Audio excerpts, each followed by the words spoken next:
32 deals with Article 32 deals with the right to the constitutional remedies. Okay, so right to constitutional remedies. ഭരണഘടനാപരമായിട്ടുള്ള പരിഹാരങ്ങൾ, constitutional remedies. അപ്പൊ സ്വാഭാവികമായിട്ട് നമുക്കറിയാം supreme കോർട്ടാണ്. Every person somebody have a problem with the fundamental rights, person definitely approach Supreme Court for the enforcement of his fundamentals. അത് നമ്മൾ not ചെയ്യാതെ. Okay, person approach Supreme Court directly. എന്തിനാണ്? Directly for enforcement of fundamental rights. ഇതാണ് അതിന്റെ highlight. അപ്പൊ നമ്മൾ ഈ സ്വാഭാവികമായിട്ടും ഈ സുപ്രീം കോർട്ടിനെയാണ് നമ്മൾ വിളിക്കുന്നത് watch dog of fundamental rights എന്ന് പറയും. അതായത് വാച്ച് ഡോഗ് ആണ്. എന്ത് പ്രോബ്ലം വന്നാലും supreme court will deals with the fundamental rights. അപ്പൊ ഈ കോൺസ്റ്റിറ്റ്യൂഷണൽ റെമഡീസ് എന്ന് പറയുന്ന സാധനം വളരെ ഇമ്പോർട്ടന്റ് ആയിട്ടുള്ള ഒരു സാധനം ഓർത്ത് വെച്ചു. And one more important point, ഇപ്പൊ നമ്മുടെ ഇന്ത്യയില് if have any emergency of situation, ഒരു യുദ്ധമൊക്കെ വന്നു വിചാരിക്കാം. Okay, so constitutional remedies cannot be suspended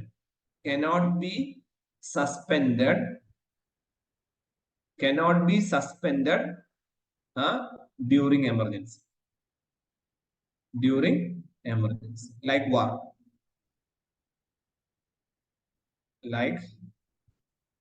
ഒരു യുദ്ധമൊക്കെ ഉണ്ടായി കഴിഞ്ഞാല് ഇത് മാറ്റാൻ പറ്റില്ല. കാരണം എന്താണെന്ന് അറിയാമോ? യുദ്ധമൊക്കെ ഉണ്ടാകുമ്പോൾ ആൾക്കാരുടെ ഫണ്ടമെന്റൽ റൈറ്റ്സ് ഭയങ്കര ഇമ്പോർട്ടന്റ് ആണ്. Okay, and there is A comment, ഒരു കമന്റ് ലാസ്റ്റ് എക്സാമിന് ചോദിച്ചതാണ്. നമ്മുടെ doctor Ambedkar call article 32 as this article എന്താ വിളിച്ചേ? the very soul and heart of the constitution. ഇങ്ങനെ കമന്റ് ചെയ്ത് ഇത് എന്തിനാ ഇങ്ങനെ പറഞ്ഞെന്ന് വെച്ച് കഴിഞ്ഞാൽ ചിലപ്പോ എക്സാമിന് you will ask direct questions. Who called constitution article 32 as very heart, soul and heart of the constitution എന്ന് ചോദിച്ചാൽ നമുക്ക് അതിന്റെ ആൻസർ എന്ത് പറയണം? Doctor Ambedkar commented this as the very soul and heart of the constitution. Okay, അപ്പൊ ഈ സ്ക്രീനിൽ ഇത്രയും കാര്യങ്ങൾ നോട്ട് ചെയ്യുക. So now we are dealing with article 32. So article 32 ആണ്. Article 32 deals with the constitutional remedies. അപ്പൊ എത്ര ടൈപ്പ് ഉണ്ട്? There are 5 types of constitutional remedies associated with the article 32. നമുക്ക് നോക്കാം. സ്ക്രീൻഷോട്ട് എടുത്തോളാം. Okay, so now I will write this. Okay, article 32.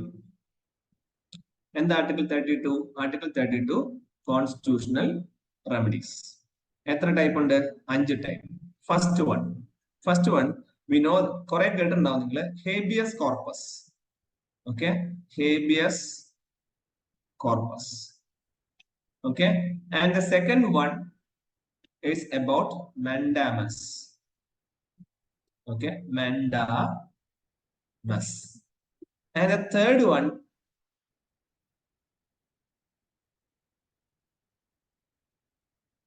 quo warranto. Fourth one is prohibition. And the fifth one, certiorari. CERTIO, certiorari. So these are the 5 constitutional remedies associated with the Indian Constitution.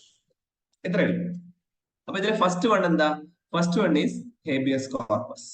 Habeas corpus എന്ന് പറഞ്ഞാൽ വേറൊന്നുമില്ല, if somebody is ഒരാൾ വേറൊരാളെ custody വെച്ചിരിക്കുകയാണ്. Okay, അതായത് detain ചെയ്യും നമ്മൾ പറയും, ഒളിപ്പിച്ചു വെച്ചിരിക്കുക, തടങ്കിൽ വെച്ചേക്കുക. അപ്പം സ്വാഭാവികമായിട്ടും എന്താ, അയാളെ കണ്ടുപിടിക്കാൻ, അയാളെ തിരിച്ചു കൊണ്ടുവരാൻ വേണ്ടിയാണ് നമ്മൾ ഈ ഒരു ഹേബിയസ് കോർപ്പസ് എന്ന കോൺസ്റ്റിറ്റ്യൂഷണൽ റെമഡീസ് അല്ലെങ്കിൽ ഓർ റിറ്റുകൾ എന്നും പറയും. റിറ്റ്സ്.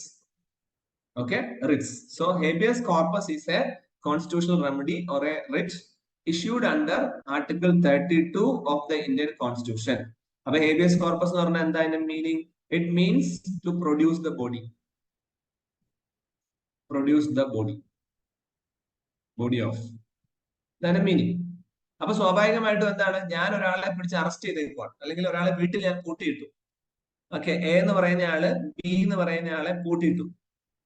അപ്പം ബി ഇപ്പം ഒരു മുറിക്കകത്ത് ശ്വാസം മുട്ടി അല്ലെങ്കിൽ വിഷമിച്ച് കിടക്കുവാണ്. അപ്പൊ ബിയുടെ റിലേറ്റീവ് പറയാണ്, കോടതിയിൽ പോയിട്ട് പറയാണ്, ആ ബി എന്ന് പറയുന്ന ആളെ കൂട്ടിയിട്ടേക്കുവാണ്, അയാൾക്ക് ഇൻഡിവിജ്വൽ ലിബർട്ടി ഇല്ല, ഹീസ് കൺഫൈൻഡ് ആണ്, ജയിലിൽ പിടിച്ചിട്ടേക്കുന്ന പോലെ കിടക്കുവാണ്, അയാളെ എത്രയും പെട്ടെന്ന് രക്ഷിക്കണം. അപ്പൊ കോടതി പറയാണ്, ഓക്കെ, ഹേബിയസ് കോർപ്പസ് ഞാൻ ഇഷ്യൂ ചെയ്യാം.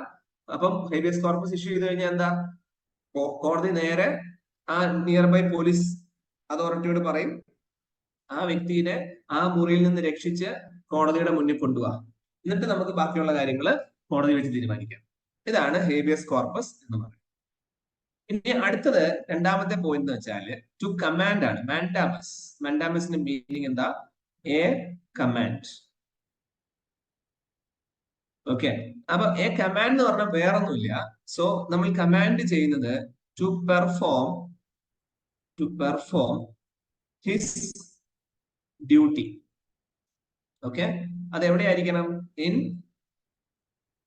Public offices. അതായത് ഞാനൊരു പബ്ലിക് ഓഫീസിൽ പോയി. പബ്ലിക് ഓഫീസിൽ പോയിട്ട് എനിക്ക് ഫോർ എക്സാമ്പിൾ ഒരു ഇൻകം സർട്ടിഫിക്കറ്റ് വേണമെന്ന് വിചാരിക്കാം.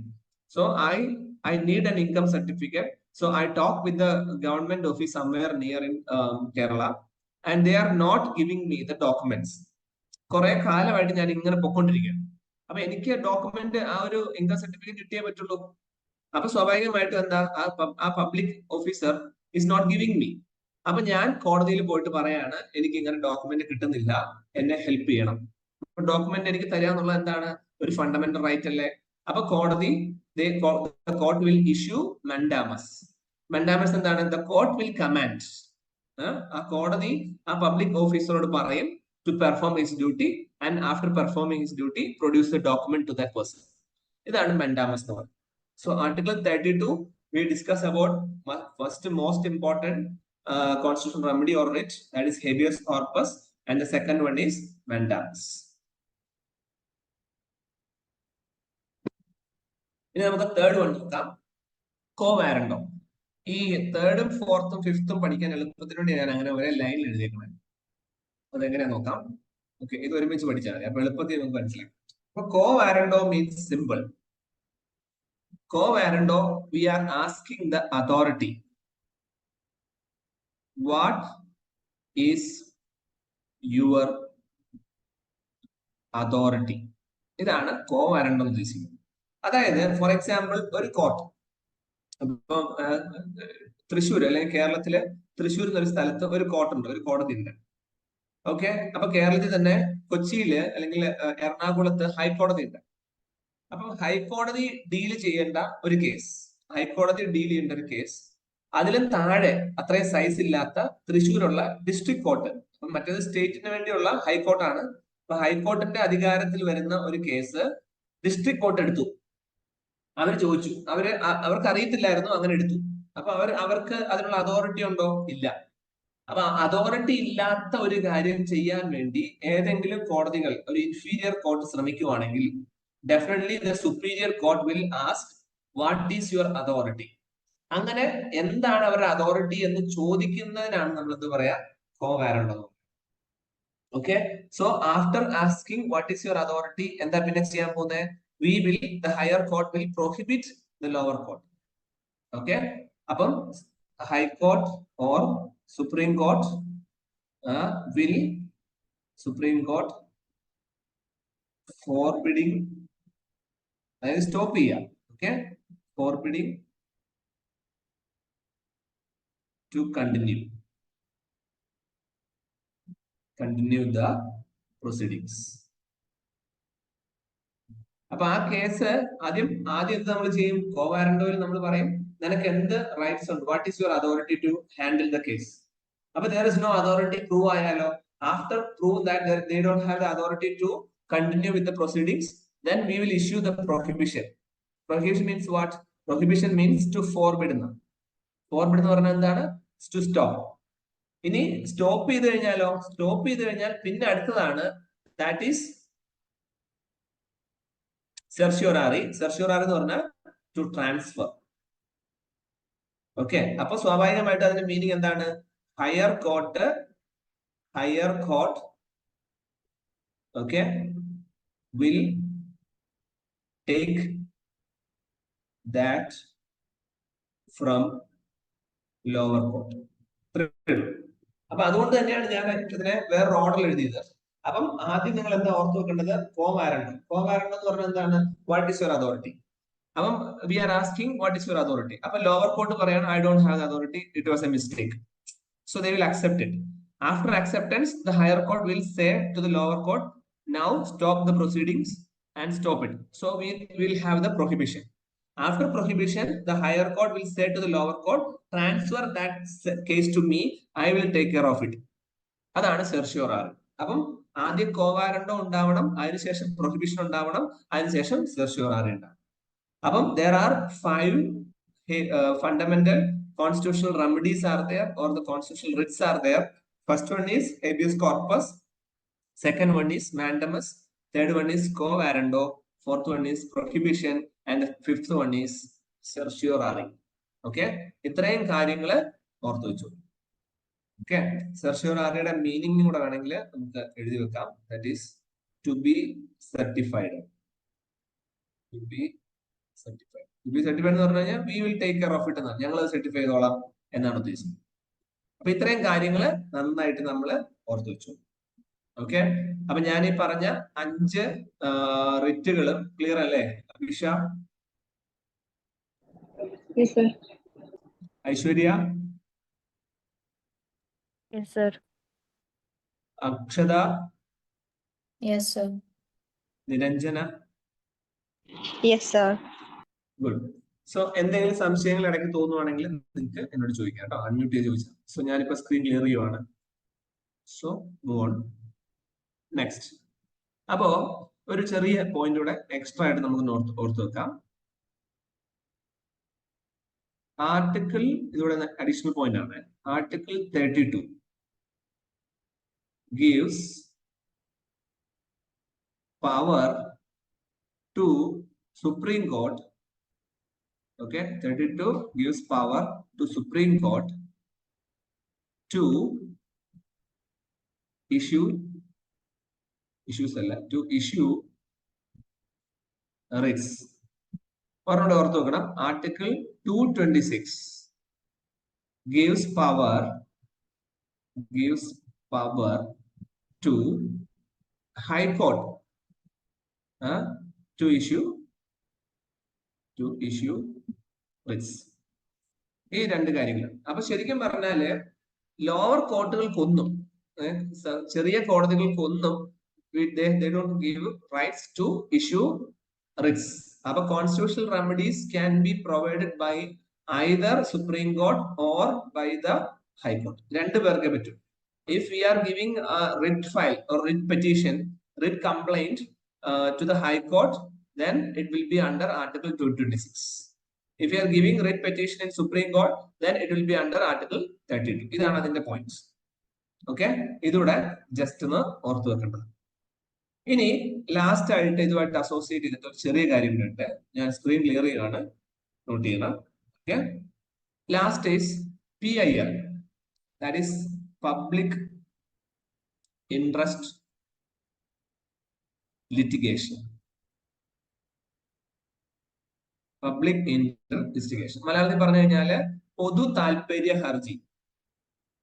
പൊതു താല്പര്യ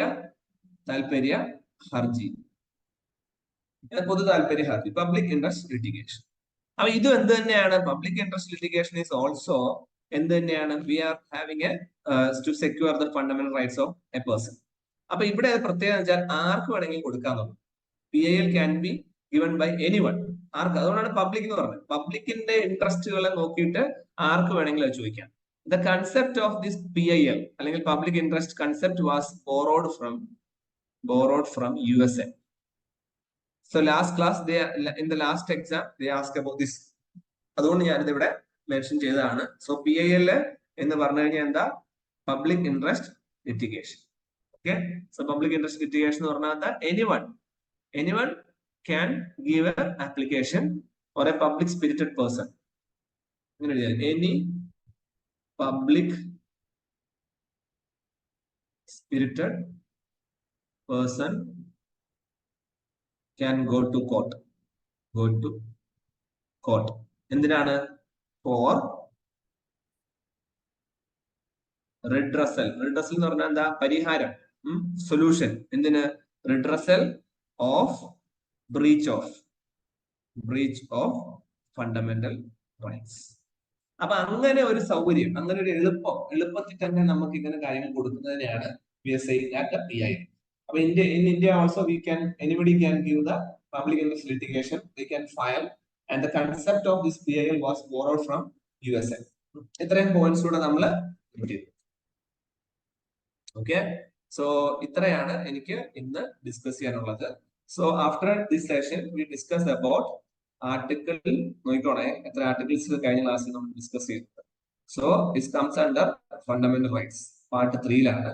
article 12, 13, 14, 15, 16, 17, 18, 19, 20, 21, 22, 23, 24, 25, 26, 27, 28, 29, 30, 31, 32. Okay. So today we discuss about this much. ഇത്രയാണ് നമ്മളിവിടെ ഡിസ്കസ്. അപ്പൊ അതിൽ നോക്കിക്കഴിഞ്ഞാൽ ഏതൊക്കെ സെക്ഷൻസ് ഒന്നുകൂടെ നമ്മൾ നോക്കിയാൽ ഏതൊക്കെയാ? 25, 26, 27 and 28. ഇത്ര എന്താണ്? Religious rights. 29 and 30 cultural rights. 31 എന്തായിരുന്നു? റൈറ്റ് ടു പ്രോപ്പർട്ടി, റിപ്പീൽ ചെയ്തു. 32 എന്താണ്? Constitutional remedies. ഓക്കെ. അപ്പം ഇത്രയും നമ്മൾ പഠിച്ചു കഴിയുമ്പോൾ we finish the fundamental rights from article 12 to 35. 12 to 35 എന്ന് പറയുന്നുണ്ടെങ്കിൽ 32 വരെ നോക്കിയുള്ളൂ. 33, 34, 35 ഒന്നും നമ്മൾ യൂഷ്വലി ഫോളോ ചെയ്യാറില്ല എക്സാം പോയിന്റ് ഓഫ് വ്യൂല്. ലോ പ്രാക്ടീസ് ചെയ്യുമ്പോൾ നിങ്ങൾക്ക് അത് വേണ്ടി. സോ ഇത്രയും കാര്യങ്ങൾ കൃത്യമായിട്ട്.